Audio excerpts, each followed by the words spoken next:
नमस्कार मंडळी, पुन्हा एकदा स्वागत आहे आपल्या एका नव्या व्हिडिओमध्ये। आज आहे 26 जानेवारी 2024। आपल्या सर्वांना प्रजासत्ताक दिनाच्या हार्दिक शुभेच्छा।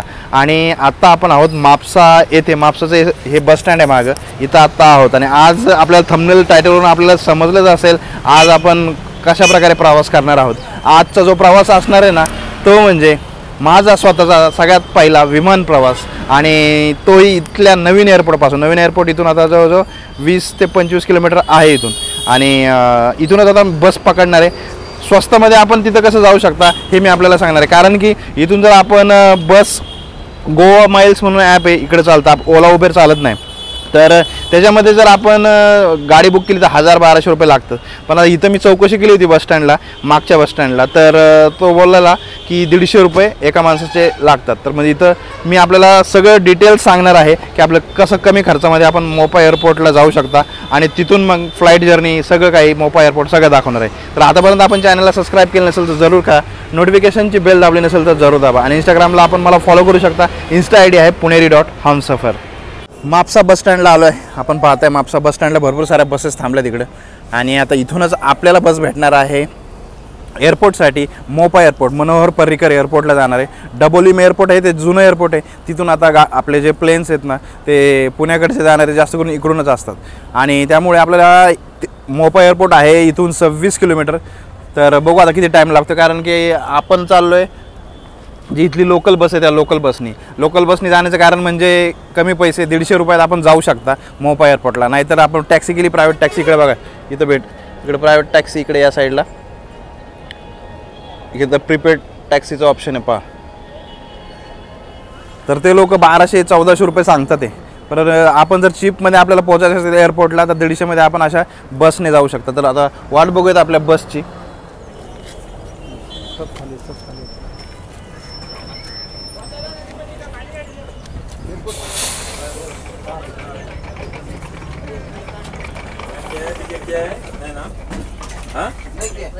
तर बसमध्ये बसलो आहे आपण, पाहू शकता ही आहे आपली ओलेक्ट्राची AC बस। 150 रुपये तिकीट आहे आणि याने आपण डायरेक्ट मोपापर्यंत जाऊ शकतो।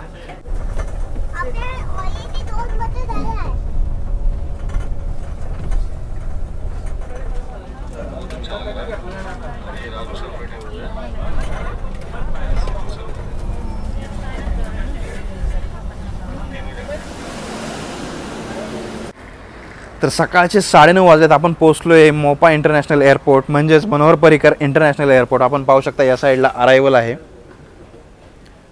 आणि आपल्याला जायचं आहे आता डिपार्चर कर।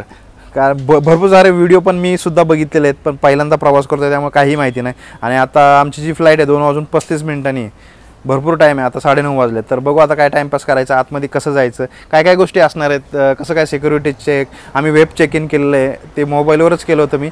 पण आता त्याचा फायदा काय हे सर्व गोष्टी मी आपल्याला आतमध्ये जाऊन सांगतो। तर बोर्डिंग पास वगैरे आता ते पण माझ्याकडे आहेत ऑनलाईन मोबाईलमध्ये। पण आता ते जे हार्ड कॉपी असते ती घ्यावी लागते की नाही ते पण मी आपल्याला आतमध्ये जाऊन दाखवतोच। तर त्याला जाऊयात आता आतमध्ये। आता डिपार्चरकडे चाललो आहे, म्हणजेच प्रस्थान, जिथून फ्लाईट टेक ऑफ होतात। आता त्या साईडला अरायवल आहे। एअरपोर्ट आहे ना, जबरदस्त लुक आहे एअरपोर्टचं। आपण बघितलं नवीन एअरपोर्ट आहे, आतमध्ये खूप साऱ्या गोष्टी आहेत बघण्यासारख्या, म्हणजे एक प्रकारचा मॉलच असतो आतमध्ये। डिपार्चर बघा, इथं सर्व पूर्ण डिटेल दिले, कुठली फ्लाईट किती वाजता जाणार आहे, त्याचं स्टेटस काय आहे, सर्व आपण इथं डिटेल दिलेलं आहे। आता आमची फ्लाईट आहे 2:30 वाजताची, 2:35 त्याचं काय स्टेटस एम्प्टीच दिसतं त्याचं। एअरलाईनचे प्रत्येक वेगवेगळे ऑफिस आहेत। या साईडला स्पाइस जेट आहे, इकडं विस्तारा आहे, त्या साईडला गो फर्स्ट, मग आकाशा एअर, इंडिगो। आता हे स्पाइस जेटचं काउंटर आहे बघा, इथे येऊन थांबलो, कोणीच नाही तिथं। आता एवढं लवकर आलो आहे तर काय समजत नाही नेमकं काय करायचं आहे। आता सेल्फ चेक इन आहे ते मोबाईलवरच ॲपमधूनच केलं होतं, पण आता पुढच्या गोष्टी बोर्डिंग पास वगैरे कसं काय ते माहीत नाही। तर आत्ताच एंट्री केली इकडून समोरून, आणि इकडं सगळं काउंटर्स आहेत बघा। प्रत्येक स्पाइस जेट बघताल तुम्ही आतमध्ये, प्रत्येक एअरलाईनचे काउंटर आहे त्या साईडला।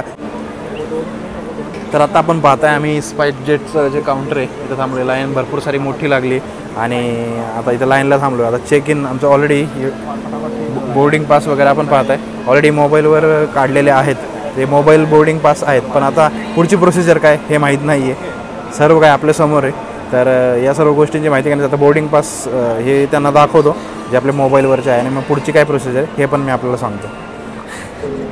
तर पहिलाच विमान प्रवास आहे आणि पहिल्याच विमान प्रवासात आपलं आहे ना, जशी आपली ST लेट होती ना तसं आपलं विमान पण लेट झालेलं आहे. आता 3 तास लेट सांगितलं आहे. आताच स्पाइस जेटच्या काउंटरला गेलो होतो आणि बोर्डिंग पास आहे ना त्यांनी फिजिकलवाला तो दिला आहे, मी आपल्याला दाखवतो. हे बघा, आता जो फ्लाईट टायमिंग होता ना तो आता 2:25चा आता 5:25 दिलं आहे आणि पुण्याला पोहोचणार 6:25ला. म्हणजे जवळजवळ 3 तास आपली फ्लाईट लेट आहे. आणि त्यांना विचारलं कारण तर ते म्हणतात दिल्लीवरून निघलं आहे फ्लाईट, म्हणजे स्पाइस जेटचं ते विमान ते आता निघलं आहे. मग त्यामुळे त्याला आता कशामुळे झाले ते कारण पण त्यांनी काही सांगितलं नाही. अवघड आहे. आता एअरपोर्ट आपण कसं दिसतंय बघून घ्या. या साईडला हे काउंटर्स आहेत सगळे एअरलाईन्सचे आणि इकडे काय कॅफे दिसते. या साईडला पण खाण्यापिण्याच्या गोष्टी आहेत पण खूप महागड्या असतात. या साईडला आपण बघा इकडून जबरदस्त. आता वरती चाललो आहे, टाईमपास काय करायचं आहे आता. तर जवळजवळ 3 ते 4 तास अजून म्हणजे टाईमपासच करावं लागणार आहे. 9 नंबरचं गेट आहे. आता आम्हाला सांगितलं बोर्डिंग पासवर दिलं 9 नंबरचं गेट. 9 नंबरच्या गेटने आपले बोर्डिंग चालू होणार आहे. 5 वाजता होईल चालू. तिकीट वगैरे किंवा लायटर वगैरे अशा गोष्टी आहेत ना इथंच काढून ठेवावं लागतात. बघा हा बॉक्स आहे ना, हे सगळे इथंच काढून ठेवावं लागतं एंट्री घ्यायच्या आधीच. आणि समोर अजून या गोष्टी दिल्यात, या गोष्टी इथे अलाउड नाही आहेत. तर बघून घ्या आपण काय काय अलाउड नाही आहे.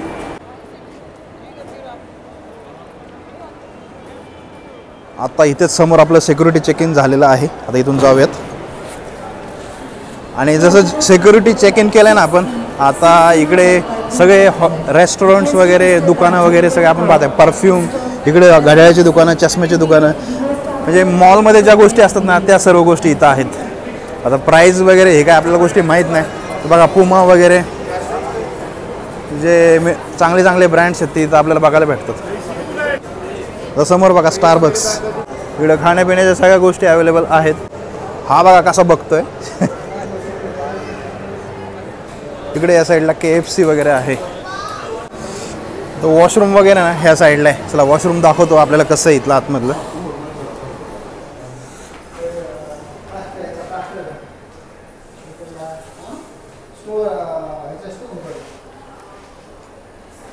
तर ह्या साईडचं जे वॉशरूम होतं ना ते नीट अँड क्लीनच होतं आपण जसं बघितलं. आणि पण थोडंसं छोटं वाटलं मला.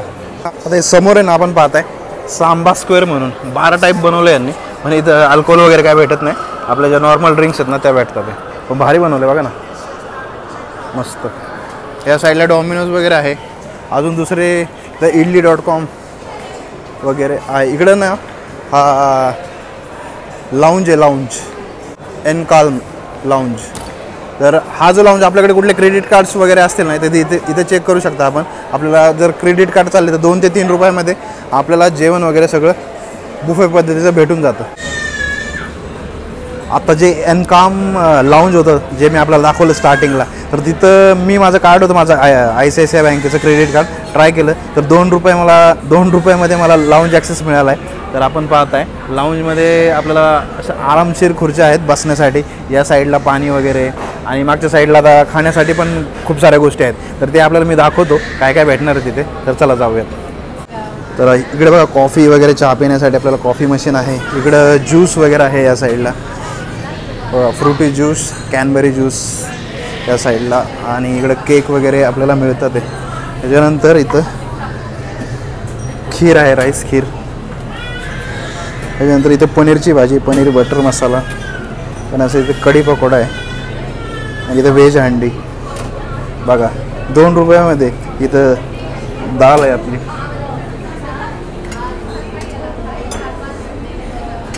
इकडे चिकन आहे, इकडे फिश आहे.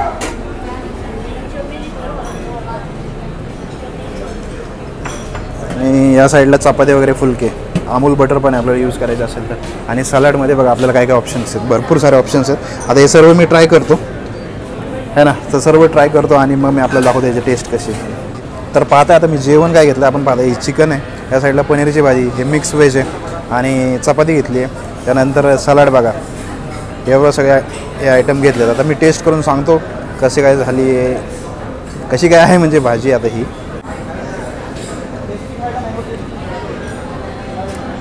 भारी पनीर आहे ना एकदम फ्रेश आहे. चिकनची भाजी टेस्ट करून सांगतो. चिकन बघा ना किती मस्त शिजलंय.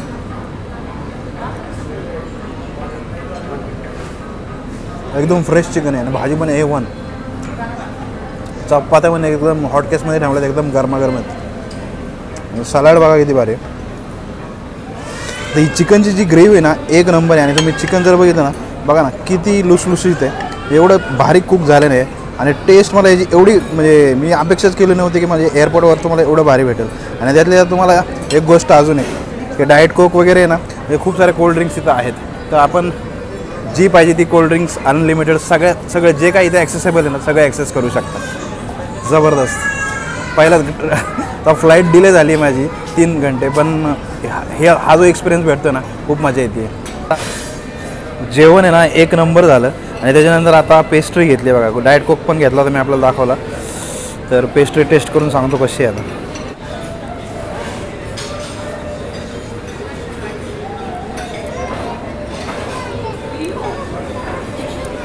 10 out of 10 नो डाऊट.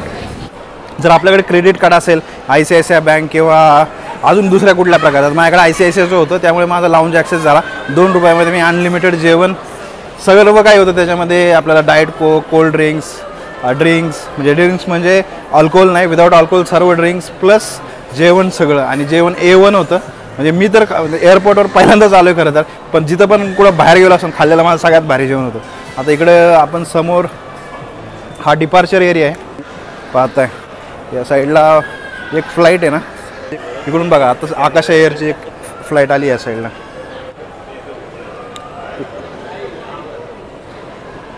ही आत्ताच लँड झाली आकाश एअरची.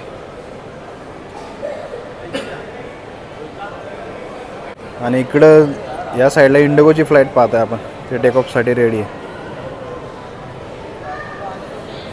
ते बघा आकाश एअर आत्ताच लँड झालेली फ्लाईट इकडे समोर आली.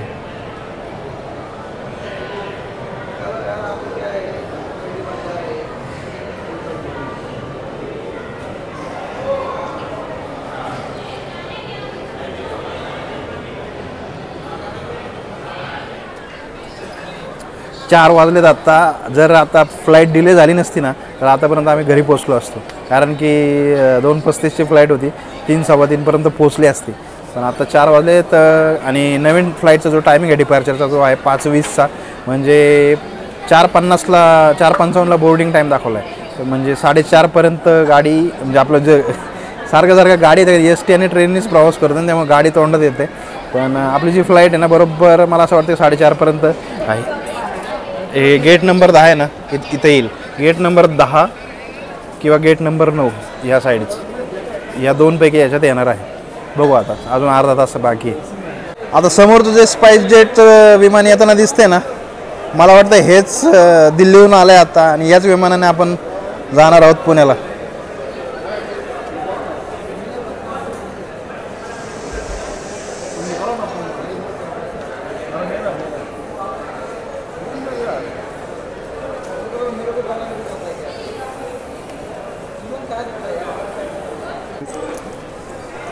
आणि मी म्हणलो होतो ना, आणि आपण जे स्पाइसजेटचं विमान बघितलं होतं ना त्याच विमानाने तेच विमान होतं जे आता पुण्याला जाणार आहे. आणि अनाऊन्समेंट झाली.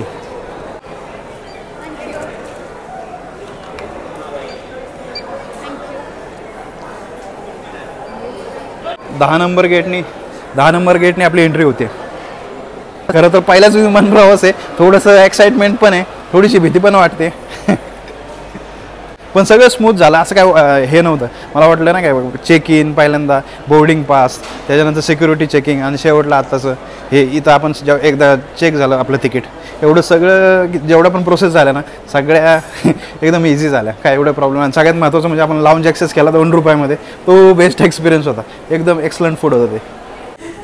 तर चला आता विमानामध्ये आपलं बोर्ड करायचा टायमिंग झालेला आहे. आणि एरो ब्रिजने आता आपण चाललो आहे. एरो ब्रिज आहे. Thank you.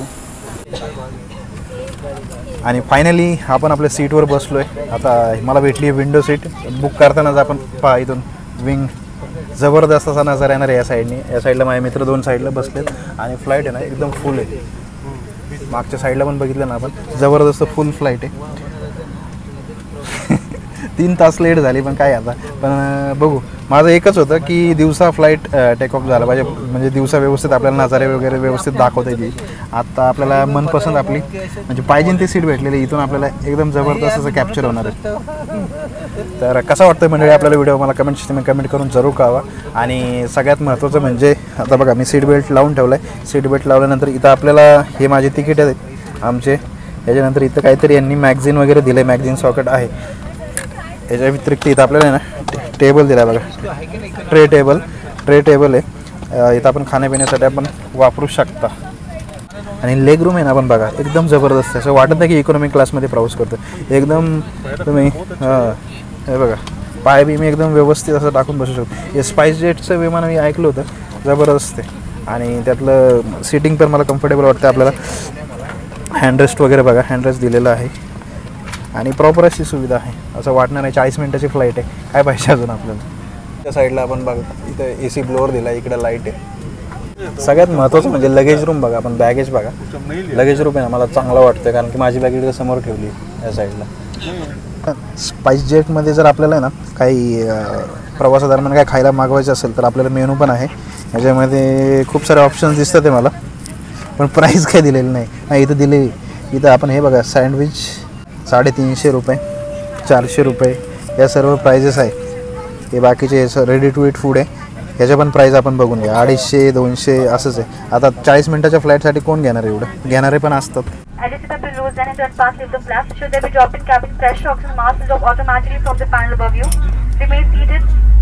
Remove your personal mask and pull the oxygen mask sharply towards you to start the oxygen flow. Place your mask over nose and mouth and breathe normally for 5 वाजून 16 मिनटं झालेत आणि आपलं जो विमान टेकऑफसाठी ready आहे. आपण समोर पाहत आहे मोपा एअरपोर्टची बिल्डिंग आहे, समोरच आपण 10 नंबरला इकडे होतो समोरच.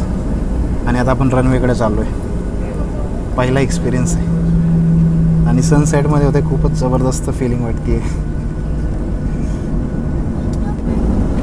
इकडे या साईडला इंडिगोचं एक एअरक्राफ्ट थांबलेलं आहे, आपण पाहत आहे.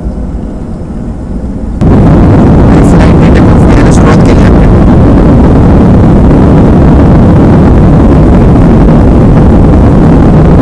स्पीड मला काही जबरदस्त जागेवर स्पीड 300-350 च्या वर गेला असेल.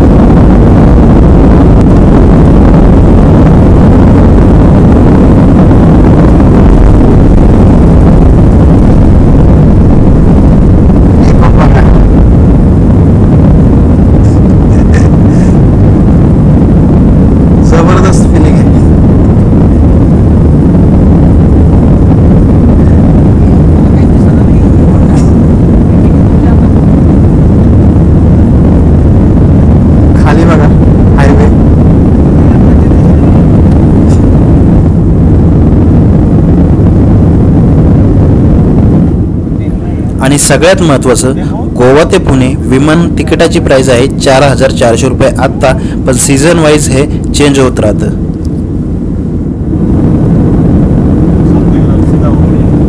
फर्स्ट टाइम एक्सपिरियन्स आहे खरं तर, म्हणजे आता तो शब्दात सांगणं खूपच अवघड आहे.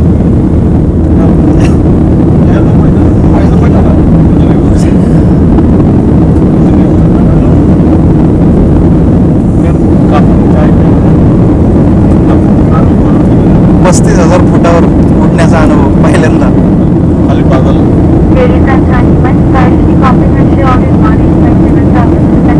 आणि जे ढग आपण खालून वरती बघायचो ना, आता वरतून खाली दिसतात. हे बघा इकडे समोर.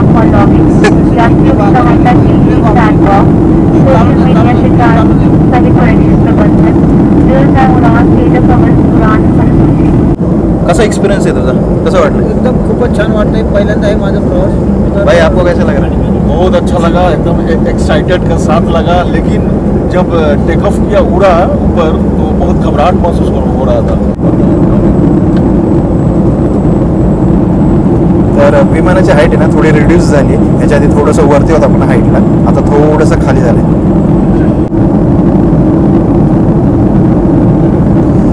5:16 टेक ऑफ झालं होतं आणि आता 5:42 झालं. 20 मिनिटाच्या आता आपण आता अनाऊन्समेंट झाली की आपण लँड करतोय. पुण्याच्या बिल्डिंग दिसायला लागले.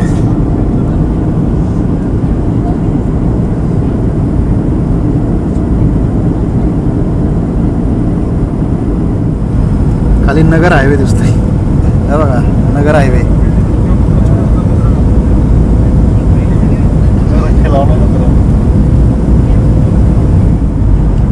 हे बघा पुणे सिटी.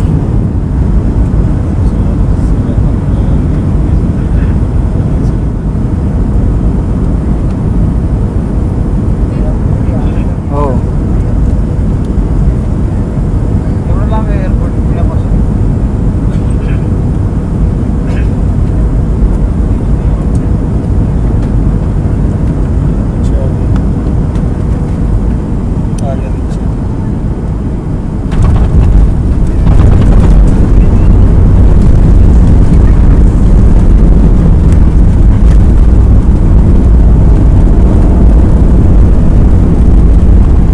पोचलो पुण्यात.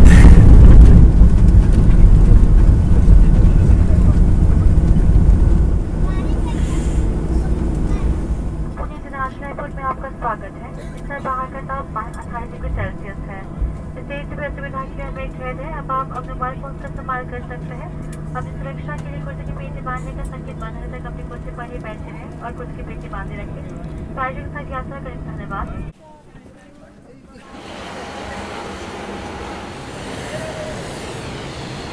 तर 5:16ला आपण टेक ऑफ केलं होतं.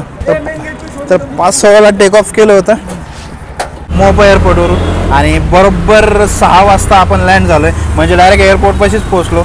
आपल्याला लागले 45 मिनटं आणि जवळजवळ 40 मिनटं 38 मिनटं धरून चाला आपण एअरमध्ये होतो. तर आपल्याला हा पहिला माझा विमान प्रवास कसा वाटला मला कमेंट सेक्शनमध्ये कमेंट करून जरूर कळवा. आता चाललो आहे आम्ही पुणे रेल्वे स्टेशनला. खरं तर 6:30ला हा जो मित्र आहे ना माझा याची ट्रेन आहे हावडा एक्सप्रेस. हावडा पुणे आझाद हिंद एक्सप्रेस. पण आता बघू आता आपण आता टायमिंगला पोहोचतोय का नाही हे पण मी आपल्याला दाखवतो. आणि आपल्याला हा व्हिडिओ कसा वाटला मला कमेंट सेक्शनमध्ये कमेंट करून जरूर कळवा. आपण हा व्हिडिओ एंड करूयात पुणे रेल्वे स्टेशनला. आणि फायनली आपण पाहतो आम्ही पुणे रेल्वे स्टेशनला पोहोचलोय. S9 कोच हावडा आणि भावाची गाडी नाही मिस झाली. भाई कैसे लग रहा है टाइम पे पहुंचने पे? बहुत बढ़िया लग रहा है, एकदम एक्साइटेड हूँ. तर 36 घंट्याचा प्रवास करून भाऊ आता चाललाय हावड्यासाठी. तर म्हणजे आपल्याला हा व्हिडिओ कसा वाटला मला कमेंट सेक्शनमध्ये कमेंट करून जरूर कळवा. आवडल्यास लाईक आणि शेअर करायला विसरू नका. तर चला मग भेटूयात अशाच एका नवीन व्हिडिओमध्ये. तोपर्यंत जय महाराष्ट्र.